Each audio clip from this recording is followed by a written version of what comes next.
This is my WWE Extreme Rules 2010 pay-per-view predictions. Pay-per-view is live tomorrow night exclusively on pay-per-view. I gotta say, as far as the card of this pay-per-view, it has the potential to actually be a pretty good pay-per-view outing from WWE. Now, as far as a lot of these WWE pay-per-views that aren't the main three pay-per-views, now you got the Royal Rumble, WrestleMania, and SummerSlam. Almost every single pay-per-view is a gimmick fight pay-per-view now in WWE.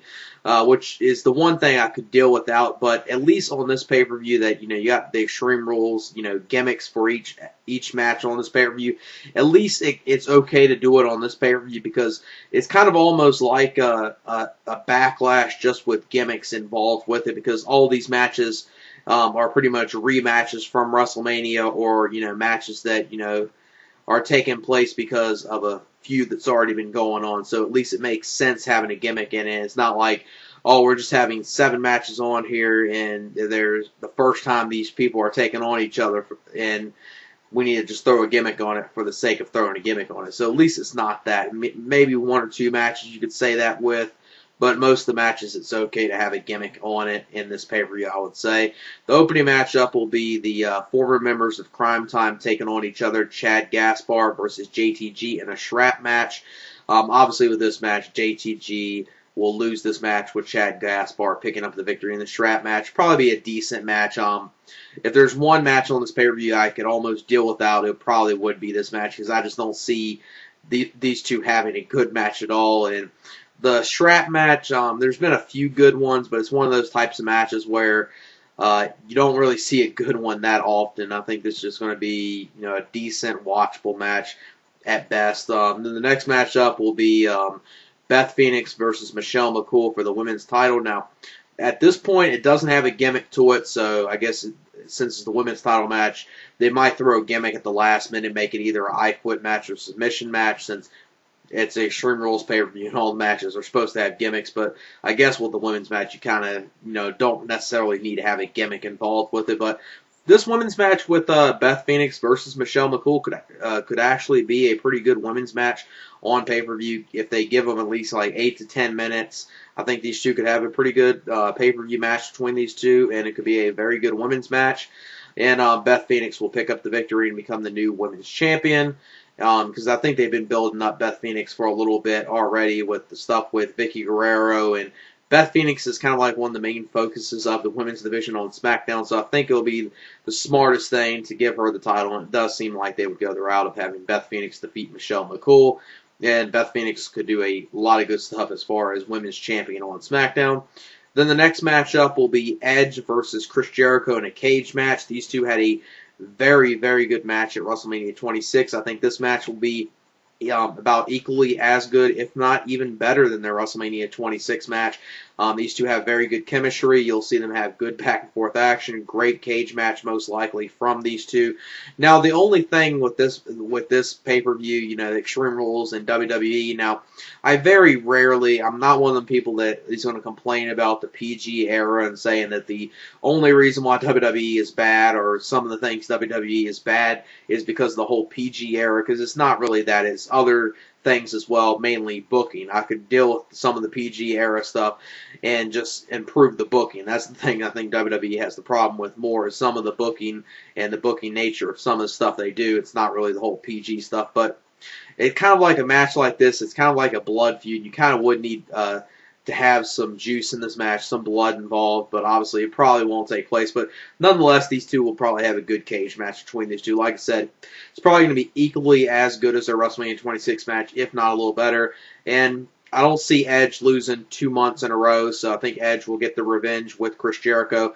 And it's been rumored that most likely this is going to be the last match you're going to see between Edge versus Chris Jericho, because then the following night on Monday Night Raw, when they do the 3-hour draft, one of them are going to be drafted to Raw. And in that case, I would probably say you'll most likely see Edge stay on SmackDown and Jericho get traded to Raw. I think that's what they'll do right there as far as the draft the following night with Edge and Jericho. And now, obviously, this will be the end of the feud with Edge getting his revenge on Chris Jericho in this match.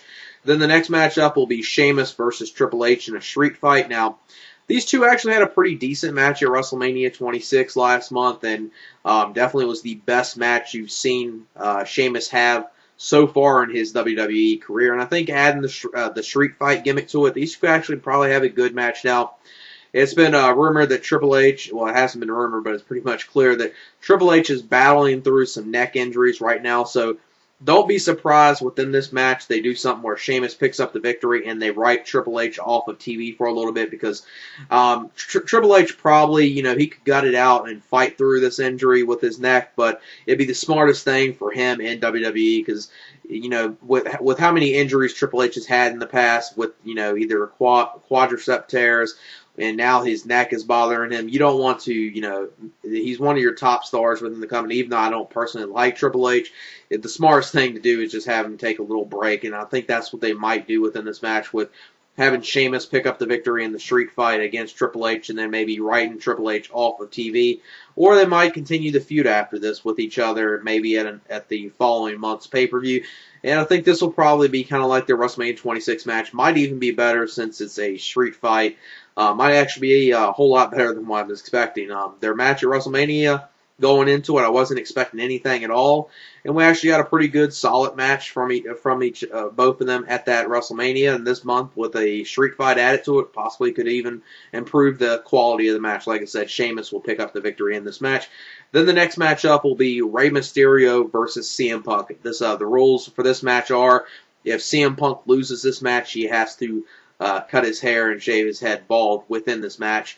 Which, with that right there, CM Punk is not going to lose this match. At least I hope they don't do that, because CM Punk, the long hair and the way in his look, if they go the route of, Rey Mysterio winning this match and CM Punk having to go bald, it's just going to hurt his character. It's going to, because the long hair is one of the things of his character, and I think it would really hurt him if they do that. And I don't think they would do that, and CM Punk definitely needs to get a pay-per-view win, so I think CM Punk will pick up the victory in this match. And hopefully this match right here tomorrow night, since you only got 7 matches on this pay-per-view, and probably, the first 2 matches, the women's match and the match with Shad Gaspard and JTG, you probably won't see those 2 matches get much time, so hopefully this time around you'll see CM Punk versus Rey Mysterio actually get a good amount of time. I would like to see, 20 to 25 minutes, but that might be asking a little too much for WWE. So let's just hope we get at least a 15 to 20 minute match between them two,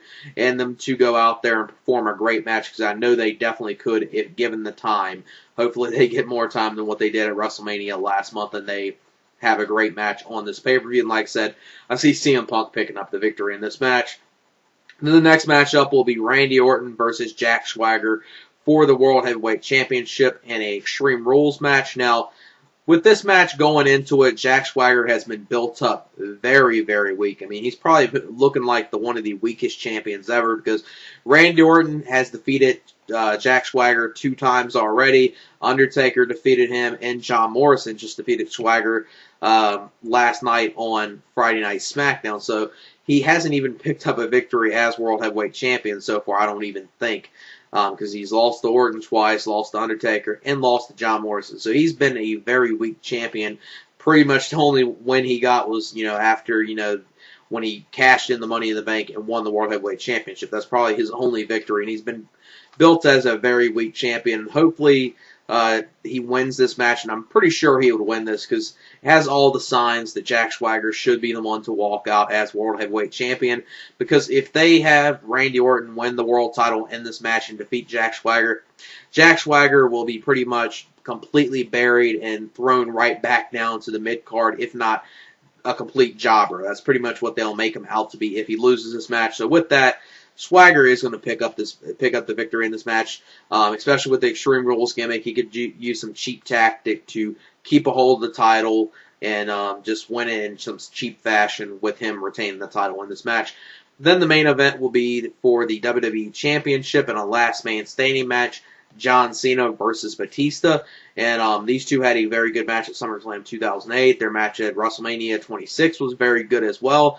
And I see these two in a last man standing match probably having a very good match yet again with each other. Now, the last man standing matches, they're kind of one of those types of matches that can be booked very good, and then there's times where it's kind of hard to book a last man standing match, because sometimes if it's one of those where it's back and forth, and it's like very, you're on the edge of your seat, which one's going to win. You're not sure which one's going to win. It could be booked good, but then there's times where a last man standing match seems like all it is they keep knocking each other down, and the referee's counting to 10 the whole entire match. If it's one of those type matches, it always is booked very poorly. But then there's times last man standing matches can be booked very good as well. I mean, my favorite last man standing match is probably from Fully Loaded 2000 with Triple H and Chris Jericho. And this last man standing match with Batista and John Cena, I could see being very good. And just like the Swagger match, I don't see the world title changing hands in this match. John Cena will retain the World Heavyweight Championship. So, like I said, I see Jack Swagger retaining the World Heavyweight Championship, John Cena retaining the WWE Championship, CM Punk winning his match against Rey Mysterio, Sheamus defeating Triple H, maybe possibly writing Triple H off of TV since he's battling some neck injuries at this point in his career. With Edge and Chris Jericho, Edge will get his revenge by defeating Chris Jericho in that cage match, which will probably be, depending on if CM Punk and Rey Mysterio get the time, I'm thinking Edge versus Chris Jericho could possibly be the match of the night on this pay-per-view. Them two have the possibility to have an excellent and incredible cage match. But then Beth Phoenix, I see her winning the women's title, and Shad Gaspard defeating JTG in the Shrap match, with most likely with the Shad Gaspard versus JTG feud, former members of Crime Time. Since I can't see WWE really having them to continue their feud, I probably see them two splitting up apart when the draft happens, probably with JTG staying on SmackDown and Shad Gaspard going to Monday Night Raw. So yeah, that's it for my WWE Extreme Rules 2010 pay-per-view predictions. Peace.